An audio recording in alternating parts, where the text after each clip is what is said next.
Bonjour mesdames et messieurs, bienvenue sur votre chaîne d'information STIC TV. Tout de suite les grandes articulations.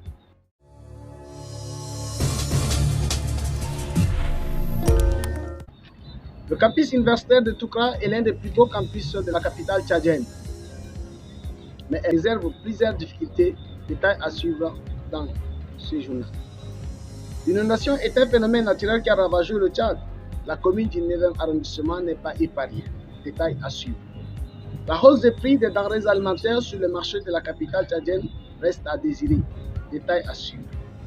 La circulation dans la ville de N'Djamena est de plus en plus compliquée. Reportage à suivre dans ce journal. La culture, les sports, boucler ce journal. Bienvenue et bonne écoute. Comme l'annoncé au titre, le campus universitaire de Toukra est l'un des plus beaux universités du Tchad.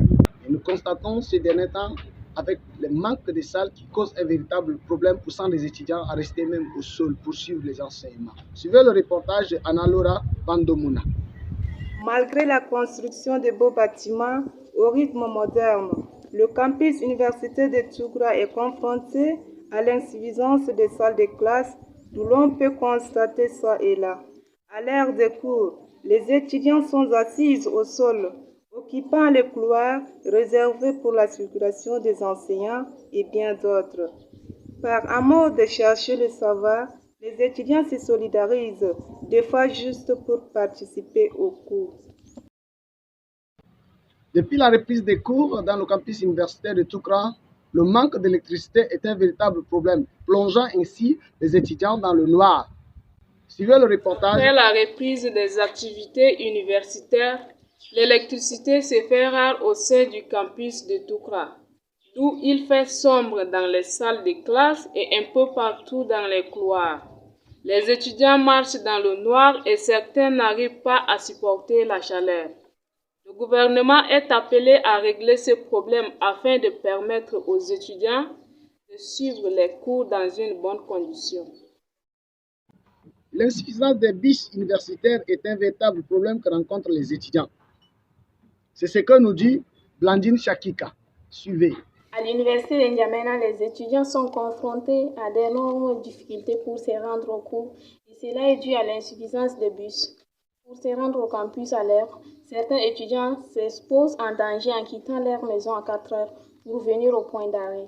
Et pour arriver au point d'arrêt chaque jour, il y a des soulèvements d'émotions et l'un de ces derniers contre l'arrachement de leur téléphone par les inconnus mal intentionnés appelés autrement les agresseurs et cela se passe sous les yeux des autorités.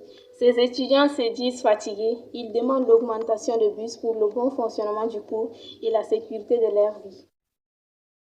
Le manque de parking dans le campus universitaire de Toukra expose les engins à des roues en insécurité. Suivez plus de détails avec Belzougoulari Ozine. Au campus de Toukra, les étudiants éprouvent des difficultés par l'insuffisance de parking, qui est un problème majeur pour eux. Quelques stationnements sont à leur disposition, mais une situation très compliquée pour eux. Ceux-ci comportent peu de place. Ces derniers ne peuvent garer leurs engins à l'air libre sous les arbres et d'autres qui sont exposés sous soleil. Manque d'entretien.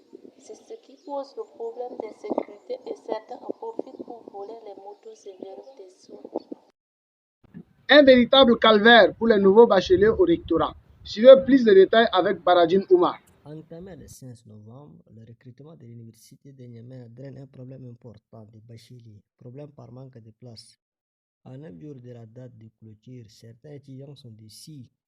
Un jeune est venu guetter une possibilité d'inscrire son frère en communication, son constat est amer. Il y a beaucoup de difficultés. À 3 heures, les bacheliers sont devant le rectorat et l'administration s'ouvre à 9 heures. Le clôture est dû pour le 15 décembre, bien avant certaines filières sont clôturées comme la communication et l'administration, etc. Pour le moment, l'on sait le nombre de nouveaux bacheliers et chaque département est à mesure. La mauvaise gestion des bus universitaires par ce nous pose un véritable problème. Suivez plus de détails avec Anaïm Djibril Anaïm. Dans le souci d'aider les étudiants pour leur déplacement, depuis l'année académique 2011-2012, les bus mis à la disposition au transport des étudiants sont devenus insuffisants face à l'évolution du nombre des étudiants et à la malgestion et entretien des bus. Les étudiants souffrent pour leur déplacement. C'est nous, Centre national des œuvres universitaires, faut-il son travail? C'est la question que se posent chaque jour les étudiants. Des trentaines de bus donnés par gouvernement de transition dans le souci de soulager les étudiants, notamment les transports. Mais jusqu'à aujourd'hui, les étudiants souffrent et sont serrés dans les bus comme les sardines dans la boîte. Le campus universitaire de Toukra est transformé en un véritable centre de business par quelques étudiants. Suivez plus de détails avec Alara Madjileontine. Vu la situation que gèrent les étudiants dans le campus de Toukra, certains étudiants se lancent sur le métier de la nappe, qui est une linge qui sert à couvrir le manger et à mettre sur la table. Nous remarquons que ces étudiants font ces nappes pour vendre et trouver de l'argent pour satisfaire leurs besoins et de prendre la responsabilité sur eux-mêmes durant leur parcours étudiantil, du raison que ces lieux d'études a beaucoup de difficultés. Ils demandent à l'État de revoir la condition que vivent ces derniers. Le gouvernement doit assurer la responsabilité de ces étudiants pour leur avenir de demain. La défection à l'air libre est un véritable problème qui persiste dans le campus universitaire de Toukra. Suivez plus de détails avec Assendi Mogungar, Bénédicte. Nous constatons tout autour du campus de Toukra que les selles sont exposées à l'air libre par les étudiants. Quelques victimes nous expliquent que les latrines sont tout le temps fermées. C'est pourquoi ils font leurs besoins à l'air libre. Ceci est une pratique nuisible à la santé humaine. Le gouvernement et l'administration doivent remplir leur devoir qui est de construire les latrines à un nombre suffisant aux besoins des étudiants, plutôt que possible, et d'interdire formellement la défécation à l'air libre au sein du campus. Les étudiants à leur tour doivent prendre conscience d'entretenir les toilettes et de ne plus faire les selles à l'air libre, car c'est un lieu public. L'université de Toukra est transformée en un véritable ferme. Suivez plus de détails avec Bendin Victorine. Située dans le 9e arrondissement de la ville de N'Djamena, l'université de Toukra est l'une des plus grandes universités du Tchad. Ainsi, elle est à moitié occupée par les hectares de champs de sorgho, de gombo et de beriberi. Cependant, certains sont déjà récoltés, tels que le sorgho et le gombo. D'autres viennent d'être semés comme le beriberi. Il y a ceux qui ne sont pas encore récoltés. De ce fait, les étudiants transforment ces champs en des WC et un lieu pour prendre des boissons fortes, communément appelées ngare. La fraîcheur qui s'abat ces derniers temps sur la capitale tchadienne oblige plusieurs étudiants à changer de comportement ou bien mode d'habillement. Suivez plus de détails avec Bigaoula Richard. L'habillement vestimentaire des étudiants au campus de Toukra en période de froid est exceptionnel. Ainsi, c'est pour éviter d'être attaqué par certaines maladies comme le paludisme et le rhume que ceux-ci se protègent. Cependant, ils portent des vêtements qui couvrent tout leur corps, tels que le bonnet, l'écharpe, basket, le cache-nez, le foulard. Enfin, certains étudiants sont interpellés à se couvrir au risque d'être tombés malades, car, dit un adage, vaut mieux de prévenir que de guérir. L'inondation est un phénomène naturel qui a ravagé le Tchad. La commune du 9e arrondissement n'est pas du reste. Suivez plus de détails avec Aladim Djedoné. Causée par l'accrue des eaux du fleuve Chari et le Gone, l'inondation a d'innombrables conséquences dans la vie de beaucoup de N'Djaménois résidant dans le 9e arrondissement et dans certains recoins de la capitale. Cette catastrophe naturelle a fait sans doute des milliers de déplacés répartis dans les différents sites ainsi que l'écoulement des maisons et l'apparition de diverses maladies chez les personnes âgées et aussi chez les tout-petits. L'on doit aussi retenir que ce fléau a véritablement impacté sur les activités scolaires dans cet arrondissement.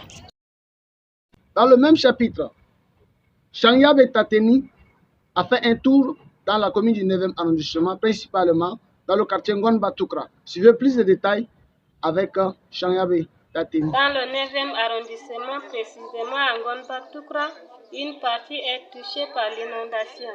Cependant, la population du dit quartier éprouve d'énormes difficultés pour le déplacement. Du côté sud, Un pont en planche est construit par les jeunes du quartier qui permet de sortir et partir à leurs occupations. Tandis que de l'autre côté, ce sont les pirogues qui permettent la traversée. Or, il faut débourser une somme de 50 francs pour les piétons et 250 francs pour les engins à deux roues. Les élèves et étudiants ne sont pas du reste compte tenu des jetons. Ils arrivent toujours en retard au cours. Ils interpellent le gouvernement et les personnes de bonne volonté de voler à leur secours. Ce phénomène a créé de nombreux déplacés et sinistrés, poussant certains à occuper une partie du campus universitaire de Toukra. Suivez plus de décisions sur les sinistrés avec Chanceline Yamtebaï. Dans le campus de Toukra, précisément au centre, on voit les sinistrés installés. Tous ces victimes n'ont pas pu échapper au phénomène d'inondation qui a transformé leur habitation en marigot et emporté certains de leurs biens matériels. Ces derniers sont exposés à des maladies de tout genre, sans un minimum de soutien. Ils font usage à de nombreux problèmes qu'à leur niveau, ils ne peuvent pas trouver la solution. Ils implorent la pitié du gouvernement face à eux afin que leur santé soit préservée. Dans la sous-préfecture de Koundoul, les sinistrés contribuent à la dégradation de l'environnement. Suivez plus de détails avec Boya Julia. La sous-préfecture de Koundoul est entourée des arbres et ce constat se fait à l'entrée de Koundoul par des nimes manguiers qui servent d'ombre aux commerçantes et aux sinistrés qui ont été victimes d'inondations qui a mis leur vie en péril. L'arrivée des sinistrés a occasionné une transformation artificielle au sein de la sous-préfecture de Koundoul par la construction des tentes et WC. Depuis l'arrivée des sinistrés, l'environnement de Koundoul se dégrade du jour le jour par des défécations à l'air libre. Il est souhaitable à ce que le maire de la sous-préfecture de Koundoul réagisse pour que le pire n'advienne pas. Ce phénomène d'inondation n'a pas épargné le campus universitaire de Toukra, le plongeant ainsi totalement dans l'eau comme une île. Suivez plus de détails avec Brahim Abaka Sousa. L'inondation qui a envahi la ville de N'Djamena, notamment les quartiers comme Walia, Engeli, Koundoul, le campus universitaire de Toukra n'est pas épargné. Depuis des semaines, les étudiants n'ont pas fait cours confortablement des salles englouties ainsi que les points de départ des bus. Le maire de commune de 9e arrondissement a visité certains quartiers comme Engeli, Koundoul, Walia pour voir la situation de certaines personnes. La surenchère dans le marché du 1er arrondissement est une réalité. Suivez plus de détails avec Akoudou Micheline. Il est 8 heures au marché de Chega du 1er arrondissement de Farcha, l'heure à laquelle commencent les petits vendeurs et les clients se bousculent les uns et les autres, cherchant à se procurer de denrées alimentaires afin d'assurer leur survie. Des boutiques aux petites tables, certains aliments sont étalés même au sol. Toutefois, les flambées de prix dans une situation de forte inflation. Il y a toujours de l'opportunisme d'une partie à d'autres. Exemple, illustration de commerçants explique et les clients rencontrent. Dans le même chapitre, Charité Soli Barayan nous informe que le torchon brille entre le commerçant et les clients. Suivez. Dans la ville de N'Djamena, précisément au marché de Dembe, les commerçants appliquent les nouveaux prix et les clients toujours inassouvis. C'était le 9 dernier autour de 10 heures que le pire a été évité justesse entre un boutiquier et une jeune dame. Tout est parti de l'achat d'1 kilogramme de sucre. La dame a demandé au boutiquier de diminuer le prix conformément aux mesures prises par le gouvernement, c'est-à-dire 575 au lieu de 600 francs. Le boutiquier a catégoriquement refusé malgré qu'il soit traité de tous les noms d'oiseaux par la dame. « Je ne vais pas vendre à perte », dit-il avec fermeté. Le marché de Dembe est l'un des marchés de la capitale le plus fréquenté par la population. Suivez le constat de Al-Arabi Marie Patience. À N'Djamena, le marché public de Dembe, il est encore plus populaire que le marché central. Comme il est excentré, les prix sont moins élevés et la population compacte des plus pauvres. Chacun se précipite d'étaler ses marchandises pour recevoir ses clients. Les petits vendeurs d'ambulants avec leurs serviettes et mouchoirs de tête en main. Les sirènes de chaussures tirent leurs revenus principalement en retapant des vieilles chaussures, évitant ainsi à leurs propriétaires l'achat d'une paire neuve. Incontestable, le marché de Dembe constitue un échantillon intéressant en N'Djamena. Dans le marché hebdomadaire de Koundoul, l'ambiance et la joie sont devenues une priorité pour quelques groupes de personnes. Suivez plus de détails avec Alassiambay Espoir. Un tour aux environs de 11h au marché hebdomadaire de Koundoul, l'heure à laquelle se déroule cette ambiance. Certains habitants dans la ville de N'Djamena quittent leurs locaux pour aller passer cette ambiance avec leurs parents, leurs amis, copines et bien d'autres. Partant de cet événement, il y avait des gens partout aux alentours et en même temps intérieur restés avec des bancs, des tables, des boissons traditionnelles dans les calebasses, aussi que dans les petites bouteilles. Ainsi, des hommes, des femmes, des enfants se mettaient à danser avec des différents rythmes de la musique qui font rire.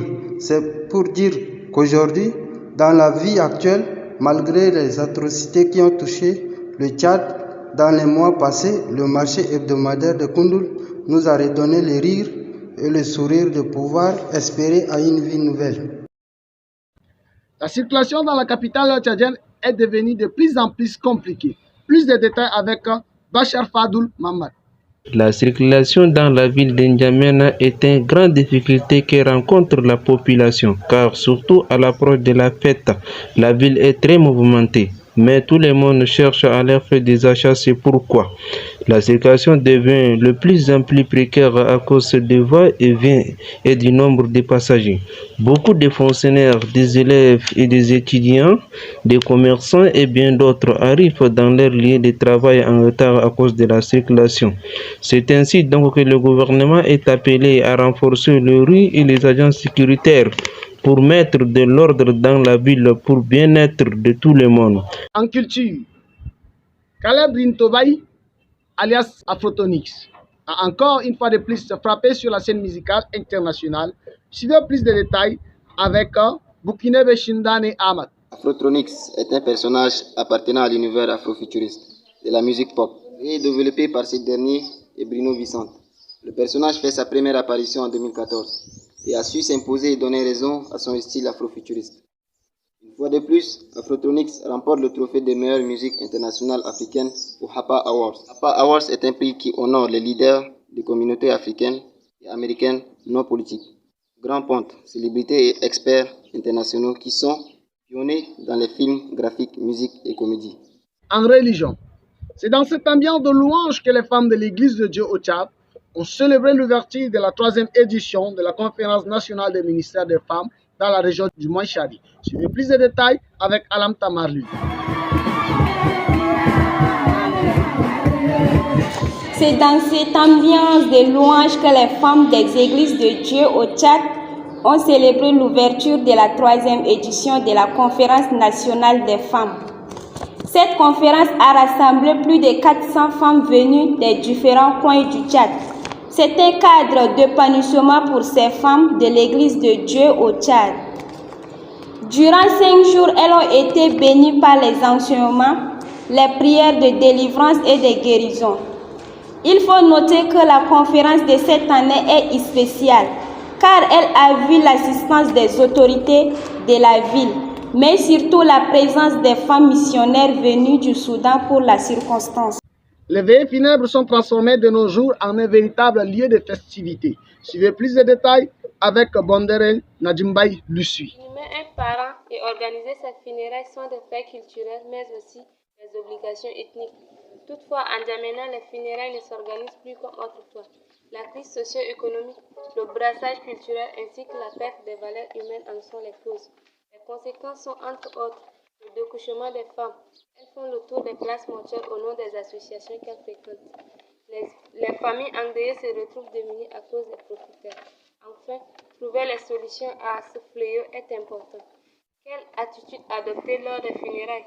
Peut-on replacer les inhumations dans le contexte social, religieux et culturel comme aux temps anciens? En sport, la France s'est tenue en échec par la Tunisie Suivez plus de détails avec Ali Abakar Khalil. Oui, le match de Tunisie qui s'impose finalement 1-0 rappelle l'équipe de France avait une équipe très largement au débat des matchs tunisiens. Préparer une réclamation qui va déposer devant la Fédération internationale la chance de la FIFA dans cette affaire. Il n'y a pas de conséquence puisque de toute façon avec un nul ou une défaite, la France du premier groupe et la Tunisie de toute façon éliminée. Donc on met à même puisqu'on sait qu'une victoire ou un nul, c'est pas la même bonus, la même prime. Merci mesdames et messieurs, nous sommes arrivés à la fin de notre présentation. À la présentation, je suis Benjamin Vita Joseph. Passez une très bonne journée.